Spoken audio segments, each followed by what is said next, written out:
Okay. Well, this is "I'm Your Puppet," and I love this song. And if you know it, join in. It's not one of those usually people sing along to. I'll just get the guitar and see how we go on.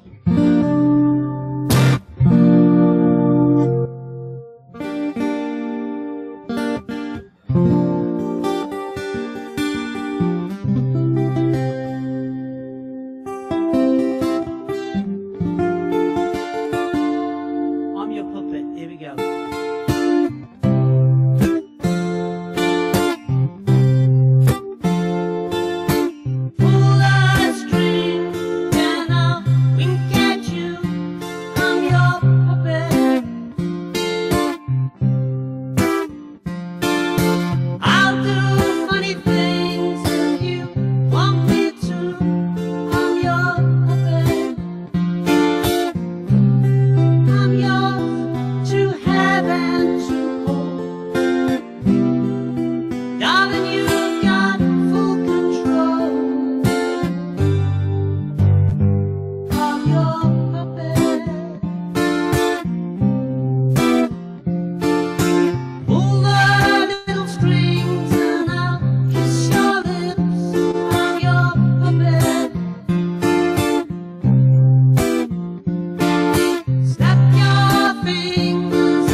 Great. That was great. That was great.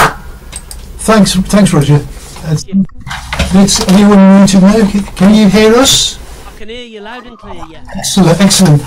Well, welcome to Second Chance Studio. Lovely to see you. Thanks for having me, Mike. Thanks for having me, Leslie. Oh no, it's okay. We'll start off with a sort of general question, and you can say whatever you like within reason, of course. How did you get started in entertainment? What kicked it off, and how did you get going? Well, my dad was what they call an alehouse comic. Yeah. An alehouse comic is a guy who gets up in the pubs and gets up and does a turn. My dad did a turn everywhere he went. He did a turn. He would do a turn on the bus. My dad. And I come from a massive family. My immediate family, I've got 2 sisters, but my bigger family, massive family, and it was parties every week. And there was always something. Everyone had got to get up. If you didn't get up, you were, it was the law. If you didn't go up, you were killed. So everyone had their song. I mean, I could name all the people in the family and what their songs were. Yeah. And then you start to take it from there. Were any of them professional, semi-professional at all? My dad used to do it for money, yeah. So he'd be the professional. But my grandfather, my dad's father, was the bandmaster of Wolverhampton Borough Band. Okay. And so was my great-grandfather. So that was, but then I never knew them, and it skipped a generation because my dad wasn't. He used to play the spoons. He was fantastic at that, and all stuff like that. But I started playing when I was about 14 or 15, and then I went off to Butlins. I was a redcoat.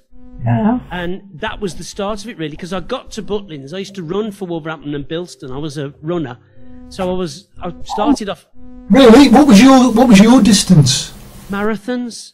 Really? I was 800, 1500 when I ran for Dudley. I did 2 hours 40 marathon. Did you really? Wow. Wow. Yeah, I was really fast. I was like a whippet. But it was the days when there was really, before I went off redcoating, it was the days of Thatcher and the unemployment, and I was just finished my work on the markets, and I was doing college work. I was doing at the art school. So I had all this time on my hands so I became a runner. That's what it was. But anyhow, I went off redcoating and sports. But when I got there, the guys at the camp in Ayr in Scotland, there was a few of them. They'd got guitars, and I looked at these guys and I thought, you're not very good. I'm better than you, and So I saved up 2 weeks' money and bought an Echo Ranger 6-string. The Echo 6-string, and I bought that, and then I didn't stop. I'd play 2 or 3 gigs every day on the holiday camp. 6 months of that. Yeah. So I did that, and then at the end of the season, I came back to Wolverhampton and got another summer season, and that was in Rhyl. Now that was tough, because I was booked as in cabaret, and this time you're not hiding behind the red coat or anything. You are on your own, and it was a rough club. Oh, I've done some rough places, mate. This is the roughest tonight. I've done the rough places, and it was really, it was tough going, because you'd go out one night and they'd kill you. I mean, they didn't take prisoners, and then you'd go out another night and they'd be on the tables dancing, and it was that kind of a place. It was really, really tough, and then after that I went to Portugal. I did Europe after that. Oh yes, I saw that, because I've been to the Fira a number of times, and you weren't far from there. Yeah. I was at Priadora. Owned by a man called Jack Petchey, who owned West Ham United at the time. That's the name, yeah. And he was an amazing man, and it was a timeshare place, and I was the only person on this complex, the entertainment. And this is what sharpened me up more than anything, was I would play in the restaurants, and I would play in these little bars that was on the complex. And in the restaurants, obviously half the people that came to this place didn't speak English. English wasn't their first language. Right. So you got to that thing where you thought, I'm not going to win anyone's favour here by speaking. I can't talk. I can't be me. So I had to play. Now here was the thing. In this restaurant where I played, and I used to go on at, I think it was about 7:30 at night, and I'd do 45 minutes and 15 minutes off, 45 minutes, 15 off. So I'd do from 7:30 till 11. Blimey. Every night. I mean, it's true. This is I read those stories of the Beatles in Hamburg, and people go, oh, it's tough. I was on my own doing it. It was really tough. But the thing about this bar was that I couldn't. The reverb was stuck on. Now, for people that don't know what the reverb is, reverb's an effect that you put onto an amp. You can't really speak over it. So anyhow, the reverb was stuck on. So it was me just being with the guitar and playing and doing my best.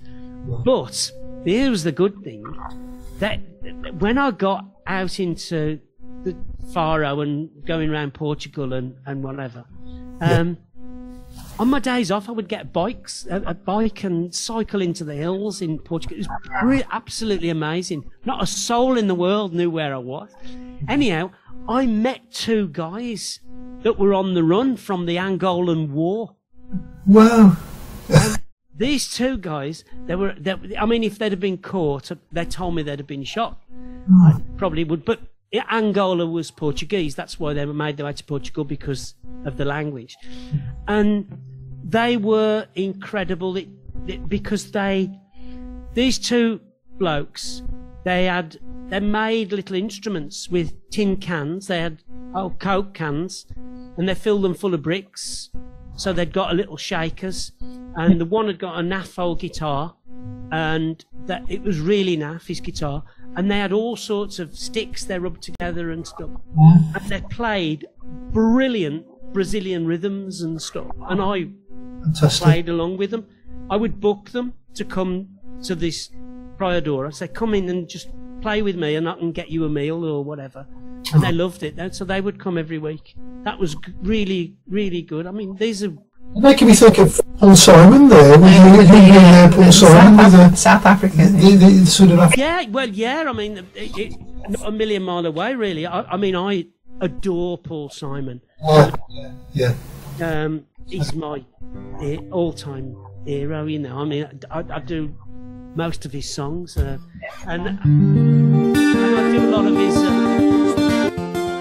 rhythms. You know, a lot of those. Now, Roger, we'll mute ourselves so you can go ahead. No, I was going to say, well, I'll do it. I want to tell you about this. Yeah, of course. I'll do the song. So that was Portugal. And anyhow, before I tell you about getting into television, the song I'm going to do for you now is a song called Ballroom of Romance. Okay. Right. Yeah. Right? Now, I've never done this song live before. I've never played it anywhere. And when we were talking on the phone, it's worth telling people that we know each other. And we know each other because there's a circuit around, for people that don't know, there's a circuit around this part of the West Midlands, and there's little folk clubs everywhere. But I know Mike and Leslie from these folk clubs, and they also pop in to see us at Sergeant Pepper's, which is, we run a group in Warleith on a Tuesday, and everyone's welcome. And they come along to that, and a splendid time is had by all, isn't it? You know? And these folk clubs that we all go to are fantastic for trying stuff out and meeting people. They're very social, and it's the only place, these folk clubs, the only place you'll go where everyone gets order. They could be singing about a dead sailor, or they could be singing about anything, and they'll make sure you get order. And by listening properly and attentively, that you learn so much from lovely people that play weird and wonderful instruments. Some people do all sorts of tunes and whatever. I just think it's a great circuit. And of course, that's how we met. If it wasn't for the Women Folk Club, Women Folk Club, was, you know? Yeah. Well, anyhow, prior to getting into television, when I was in television, I was asked to do a television program called Wish You Were Here. Yeah. With my mates, and they got us going up the River Shannon in Ireland.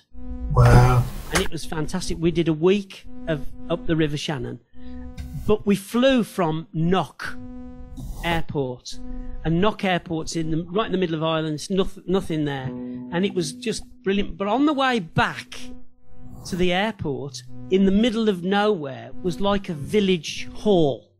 This village hall, and went past it, it said above it, there was a big rainbow above it.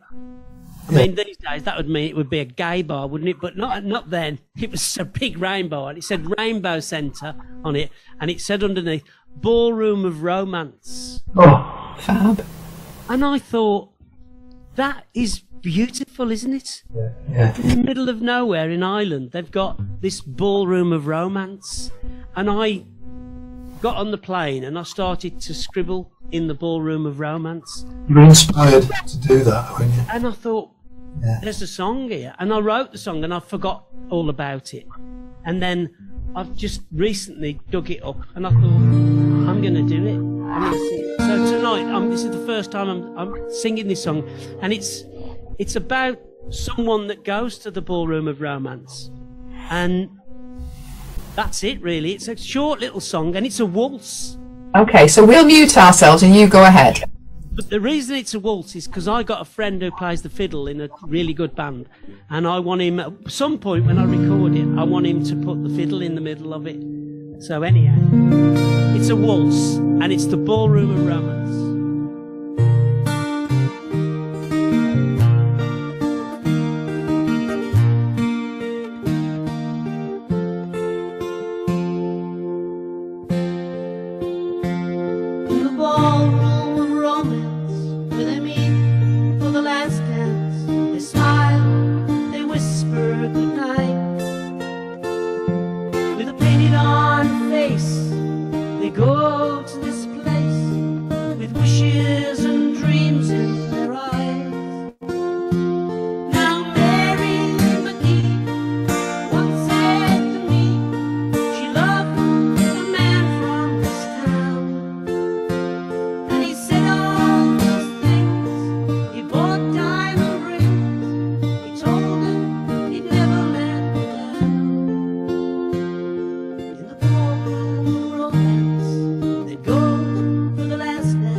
That's it.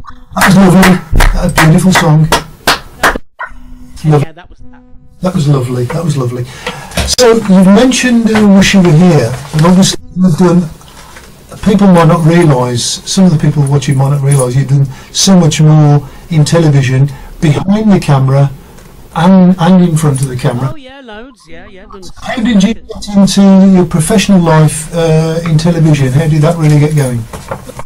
What it was really, I met Les and Dusty because after my Portugal stint.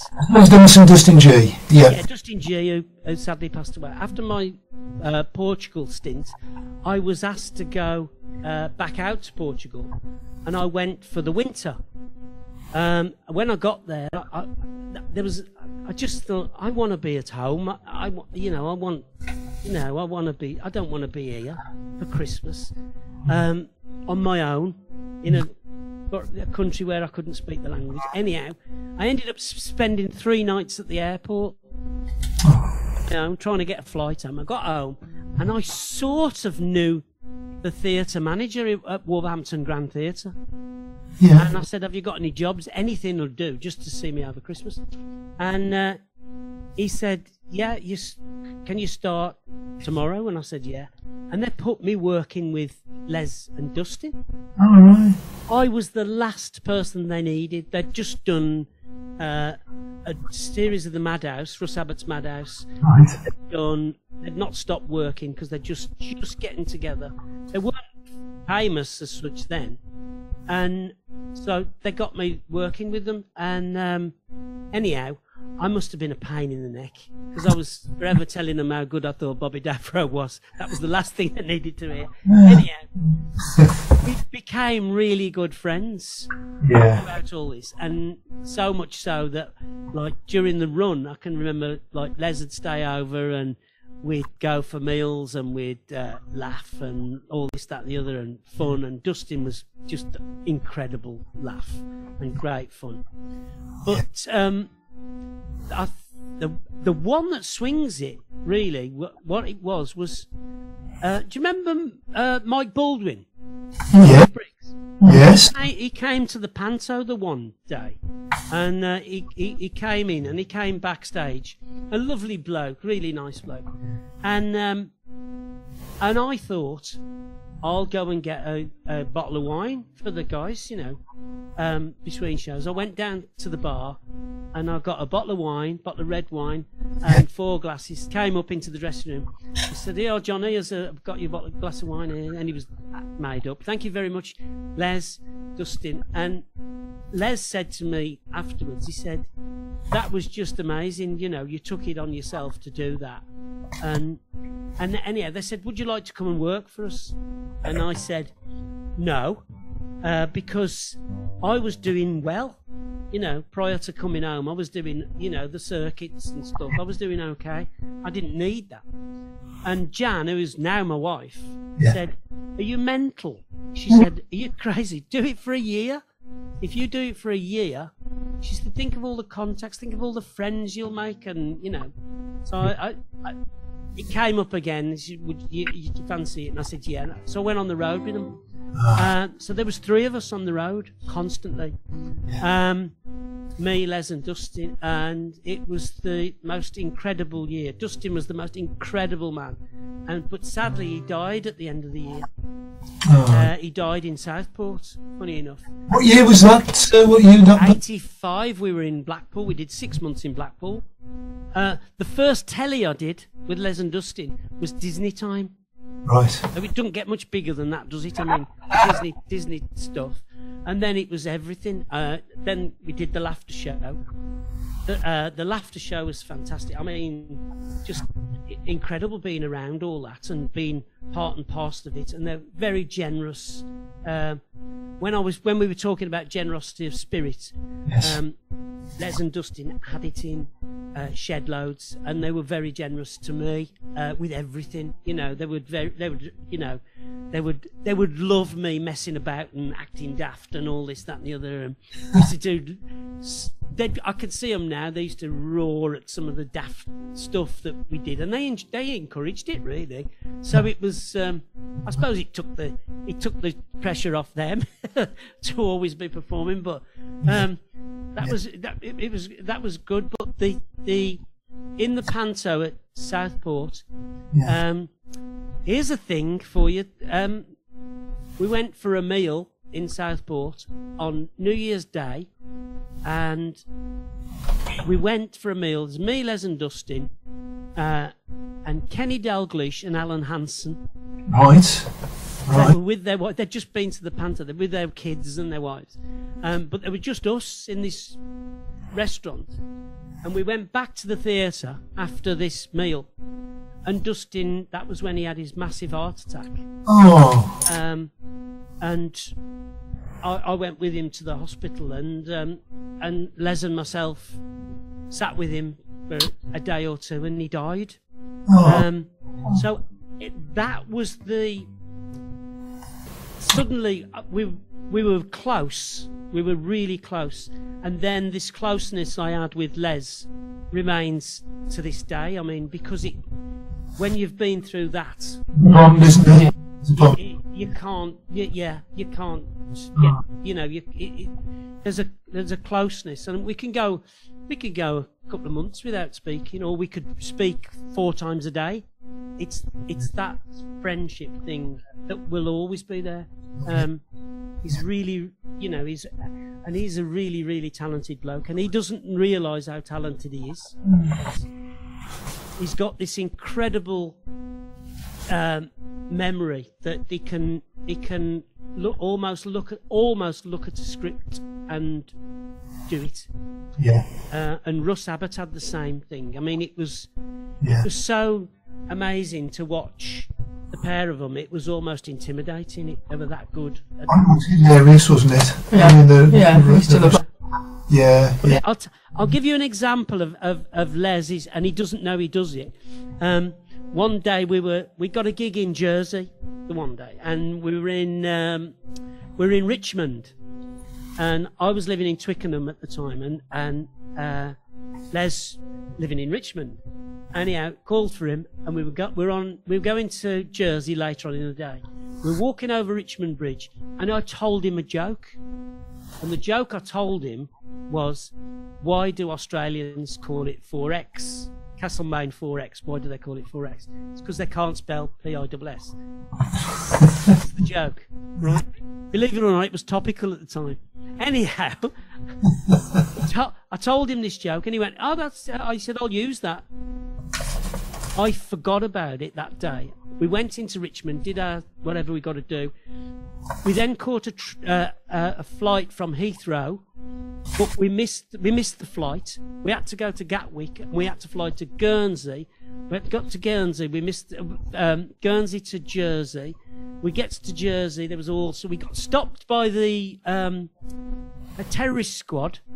Because we'd been to Jersey. I think we'd been to Jersey about 15 times that year. Yeah. Someone had clocked us going into Jersey 15 times. Anyhow, we got to Jersey, got stopped by the terrorist squad. That was that. Then comes midnight, cabaret at the Inn on the Park in Jersey, and I'm on lights and sound and doing. And I thought, I forgot to remind him of that gag. Didn't need reminding. And he'd gone through all of this the day, and he'd just come to this little routine that he did, this Australian routine he used to do in his act. And it was just in, and he told the gag perfectly as if it had been there for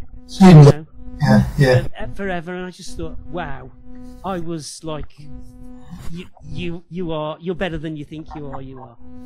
So you've done loads of stuff in television over the years, but Would I Lie to You last year? Yeah, that was brilliant. Because there's the thing, when I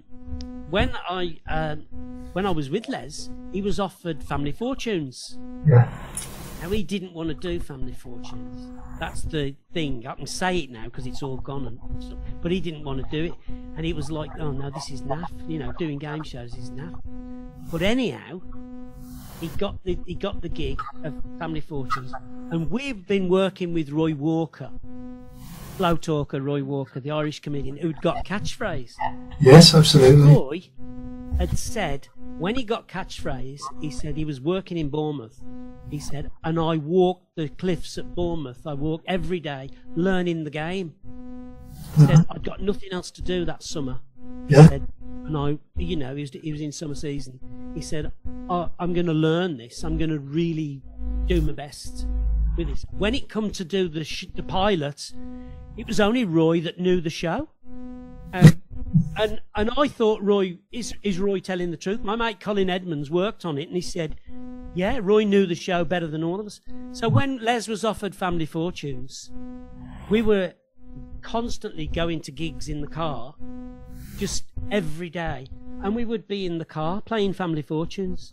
I was all the contestants. He was the host, and that was how he learnt Family Fortunes. And then we did a few rehearsals, and he learnt what they call the geography of Family Fortunes. Yes. So when I got to Central Television, as it was in those days before it became Carlton, I got there and I knew the game. I'd done the Roy Walker bit as well. So at the end of Les's first series, program controller Tony Wolfe said, if ever you want to work here, he said, I'll give you a job. Right. And I thought, oh, actually, I quite fancied that. So that was how I got properly into telly. I was in telly before because I was doing the Russ Abbott Show, the Laughter Show. I mean, they were the biggest comedy shows on telly, and I was straight in there doing them. So part and parcel of the gang, it was brilliant. But when I got to Central, the place where I camped out, sort of where my desk was in the Bullseye office. Right. Now the Bullseye office, because Bullseye back in those days was the pariah of game shows. You know, people didn't want to work on it, so they left you alone.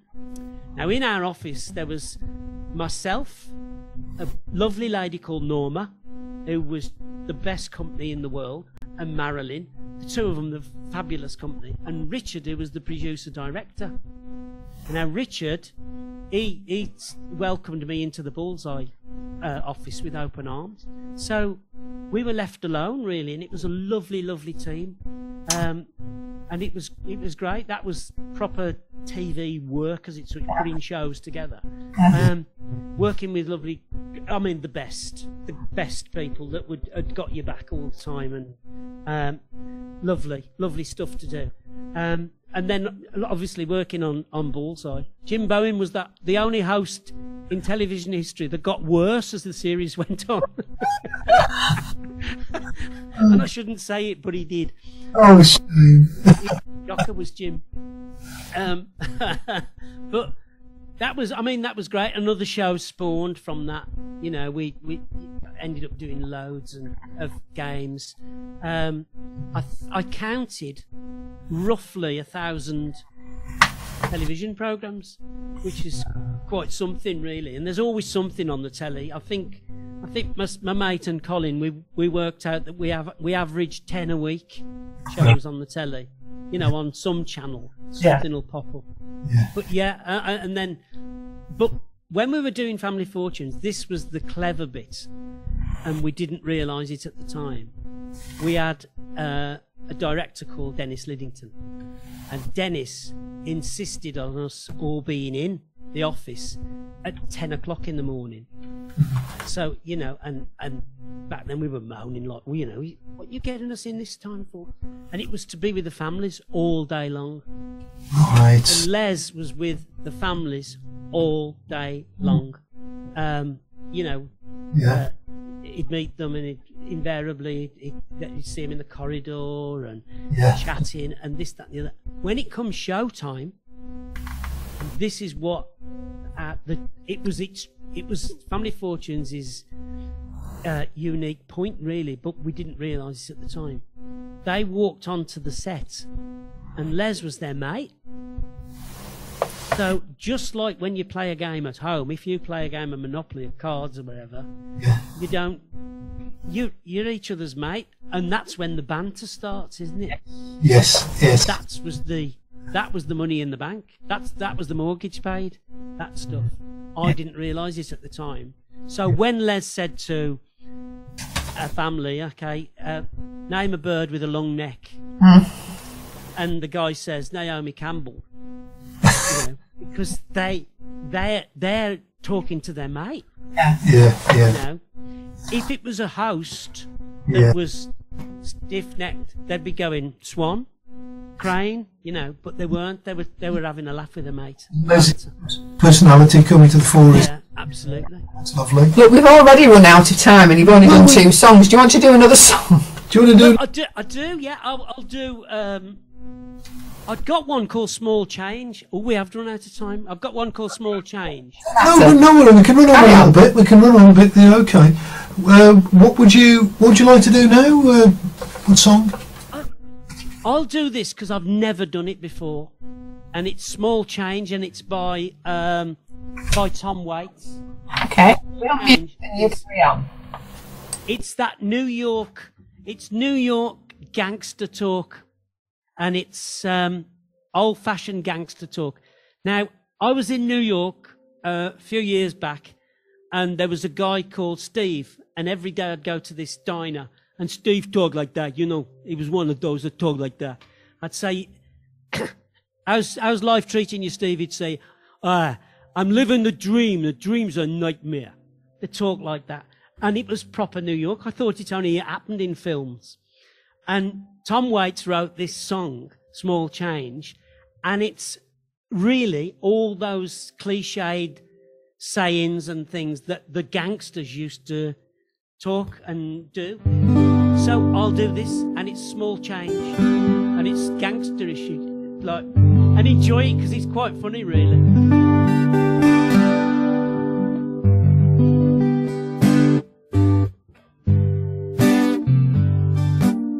Small change got rained on with his own 38.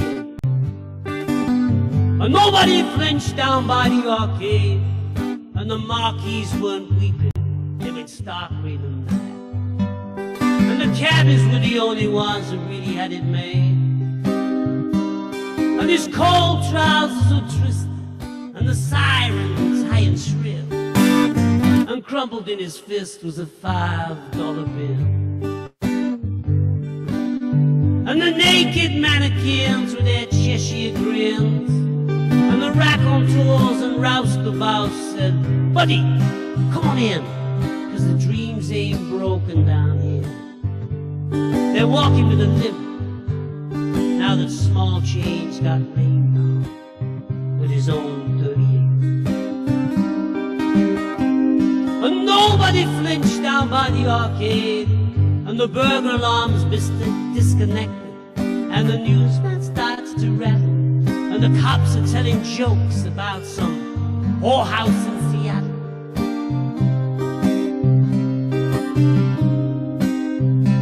And the fire hydrant feeds the Fifth Amendment, and its furniture bargains galore. And the blood is by the jukebox on an old linoleum floor. And there's a hot rain on 42nd Street, you know the umbrellas ain't got a chance. And the newsboy's a lunatic, he's got stains on his pants. Cause small change got rained on with his own 38. And no one's gone over to close his eyes, and there's a racing form in his pocket, circle blue boots in the third. And the cashier at the clothing store, she never said a word. And the siren tears the night in half, and someone lost his wallet, and a surveillancer was an assailant, if that's what you want to call it. And the whores hike up their skirts and fish for drugstore prophylactics. And their mouths cut just like razor blades, and their eyes are like stilettos, and her radiator's steaming, and her teeth are such a wreck. She won't let you kiss her, but what the heck do you expect? And the gypsies are tragic if you want to buy perfume. They'll bark you down like carners and sell you Christmas cards in June. But small change got rained on with his own 38. And his headstone's a gumball machine, no more chewing gum or baseball cards, overcoats or dreams. I was hosing down the sidewalk, he's only in his teens, and a fistful of dollars can't change that. And someone copped his watch fob, and someone got his ring, and the newsboy got his pork pie Stetson hat. And the tuberculosis old man's got that Nelson wheezing cough. And someone will head south until this whole thing cools off. 'Cause small change got rained on with his own 38. Small change got rained on with his own 38. Thank you. That was different, wasn't it? That's great. Roger, to sort of complete the circle, what we'd like to do is let's get people up to date with your current projects. Yeah. Primarily, what I've got in mind is Sergeant Pepper. Yeah. Primarily, but bring us up to date with what you're doing and tell us about Sergeant Pepper. Sergeant Pepper's is fantastic. I love it to bits. Yeah. It's my baby. I was working for a charity, the Going Nowhere in Dudley, and I used to tell them that we're not dealing with the issue. The issue that because they've got these people doing all sorts of things. I had a survey done out my own bat on what people wanted. I got a lady along called Bridget Brickley. Bridget came along. I'll tell you quickly. Bridget came along, 4 weeks study, and said, these people need company. Yes. That's what they need. Everything. It's all about company and friendship. I offered it to these people anyhow. I got a little bit of funding and I set it up. Dave Tyler, who is a great mate, Dave Tyler was the mayor of Dudley at the time, and he's go back years with him. And I'd got visions of this Sergeant Pepper. It's called Sergeant Pepper's because of the music. Yes. You know, and everything, as you know, everything that appertains to Sergeant Pepper's is connected to music, which is what we all do and what we all love. People getting by with a little help for their friends. Yeah. And last week they all went on a magical mystery tour on a coach trip. It was quite brilliant, really. Anyhow, we do all this. Everything's connected to music.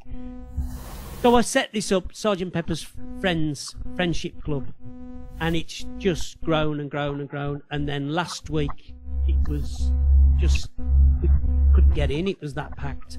It was brilliant. And you're coming along, aren't you? Yeah. We are, yes. On next week. Next week. It'll be great. And we look forward to it. It'll be good fun. Yeah. But that's what we do, Sergeant Pepper's. Sergeant Pepper's became really successful, so we took it on the move. So I got a camper van. Yeah. And the camper van has got Sergeant Pepper's on the side, and you turn up anywhere, and because of the album, and everyone knows what the album was, and it still is. Yeah. People come along and they chat, and it's a sign. We signpost people, so people will say, "Oh, I could do with a friend or two," or they start talking to you, and then before you know where you are, you're pointing people in the direction of something that will be appertaining to them and their health, and it's just goes from strength to strength. But we podcast as well. This room is my studio, as you can tell, and we podcast from here, we podcast in the van, and it's just wonderful. It's all about friendships. Yeah. Friendships are more important than anything, as you pair know. More than anything, friendships. Without friends, you got nothing. That's right. I was watching Grand Designs last night, and this bloke, he'd got everything in the world. I said to Jan, look at him, he's got everything in the world. They always spend £1 million on this house, don't they? He got everything. Look at him. I said, he's got everything except a friend. He hasn't got a friend, and it's all. If he was just a nicer person, that's all it's about. Just accepting people, and friends. It's the importance of friendship is. Of course, it is. It's crucial. I think we're going to have to wind up at this point. We've got 1 million songs to do. We've gone a little bit over time. Not that matters. Okay. We'll sit to everybody now. Do you want to play us out? With yes, I do. I will play you out. Just remind everyone, it's the third Thursday of every month at 7:30. But it can be watched anytime. Yes, that's right. They're recorded. You can watch it back anytime. So, Roger, thank you so much for coming on as our special. Thank you for having me. Yeah. I'll play out with How Beautiful Life Can Be. Okay. And this is a young band from Wigan, and they're great. And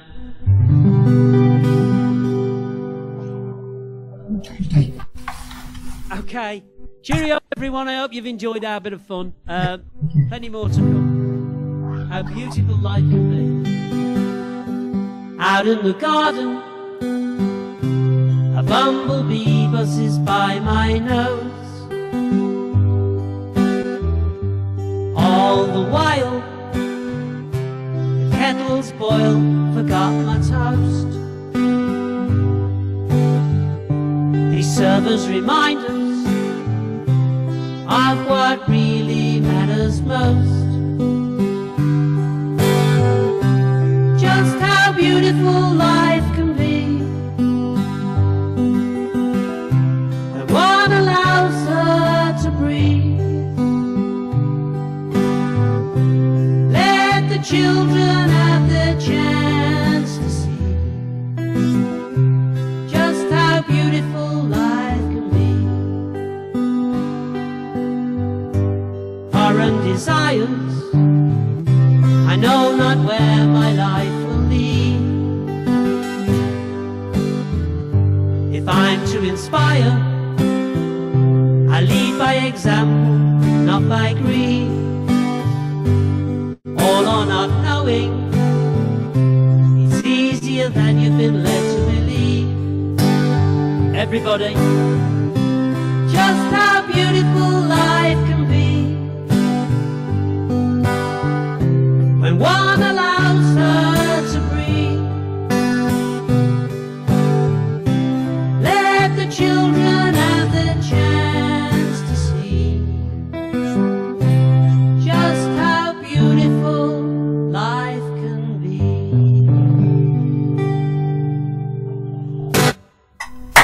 That was lovely. Thank you very much. So again, hopefully you can come back one day and join us again. Yeah. Yeah, and that was lovely. Right, so we'll say goodnight everybody now and we'll close down the feed. Say goodnight. Good night.